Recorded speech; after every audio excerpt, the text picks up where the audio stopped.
الله الرحمن الرحيم. تحية ومجد وخلود لشهدائنا الأبرار، تحية ومجد للمعتقلين السياسيين وعلى رأس مجموعة إكديميسيك. متحدث معكم بريك بواهي. تعرضت اليوم لاختطاف من طرف دولة الاحتلال المغربي، داوني سابق المغرب من عند سوق نموذجي في دريدة كهون في مدينة العيون، وداوني بسيارات مدنية، وكانت معهم سيارة الشرطة. ساق ما يختطفوني لمحت سيارة أمامهم للأمن الوطني المغربي فيها شرطة بزي مدني. والسيارة اللي رفدتني سيارة من نوع داسيا دوسر فيها 4 بزي مدني أيضا. وداوني إلى حوالي بين طريق الحقونية وتشيرن، حوالي ب8 كيلومتر أو 9 للعيون تل الواد. وتعرضت لأسوأ أنواع التعذيب والإهانة، وحتى ساق ما يبداو تعذيبي ما يوثقوا فيديوهات، وكانوا معدلين لايف مع شخص أنا ماني عارفه، لأنه يقول له يعدل له كذا، يقول له ما سمعتك، ويعدلوا الأمر من خلال تلقيهم اللايف، لأنهم معدلين اللايف ومعدلين حتى الإضاءة، وفسخوا الباسي كامل. ما صوروني فيديو ماني لابس شي، وفرضوا علي نقول ياسر من الكلام ما هو مارق من أخلاقي. هذا الاختطاف اللي تعرضت له، اللحظة اللي اختطفوني وسط السيارة، عدلوا لي باندا وقبضوا راسي، داروهم بين كرعية، وداوني لهاي في طريق الحقونية وتشير.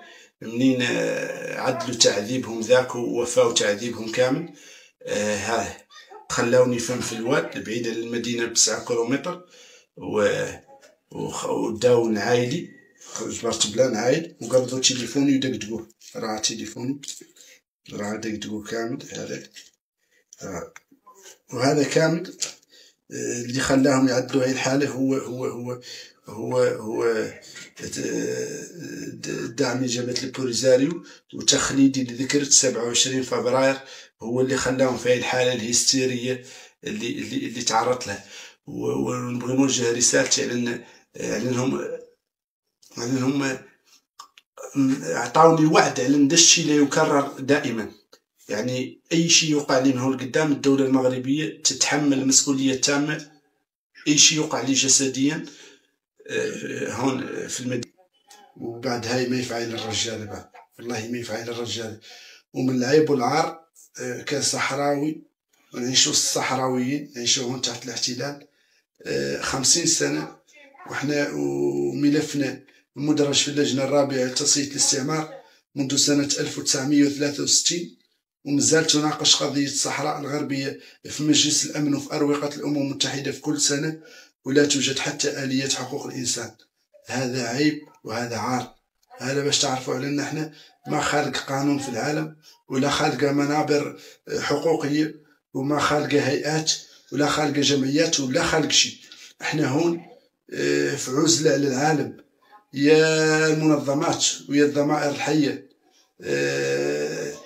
رانا هون ممنوع على المتضامنين مع الشعب الصحراوي لأن يجينا، والصحفيين والبرلمانيين، وهذا دولة الاحتلال اللي تدعي الديمقراطية وترأس مجلس حقوق الإنسان راهي تعدل فينا هون. ما بغات أنا درك هون وثقوني فيديو ماني لابس شي، وتعرضت أنواع التعذيب اللي مسائل اللي نخجل كاع على اني نقولهم، ويخجل اي انسان حر مولانا ومسلم مولانا على انه يقولها انواع التعذيب.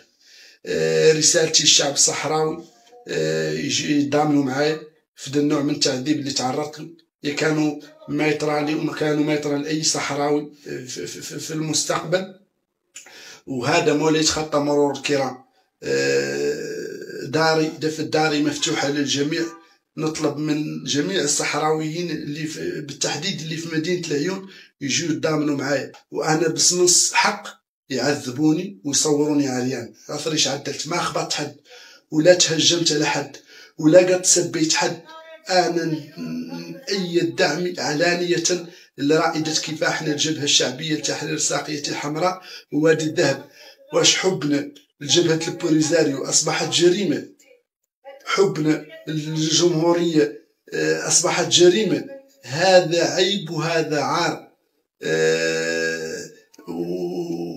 ولا إله إلا الله، حسبنا الله ونعم الوكيل. كل الوطن أو الشهادة. دفة داري راهي مفتوحة للجميع. نطلب من جميع الصحراويين يسوى الحقوقيين يسوى أي مواطن عادي بصفته صحراوي يجي يتضامن معايا في هذا الاعتداء اللي تعرضت له. كل الوطن أو الشهادة.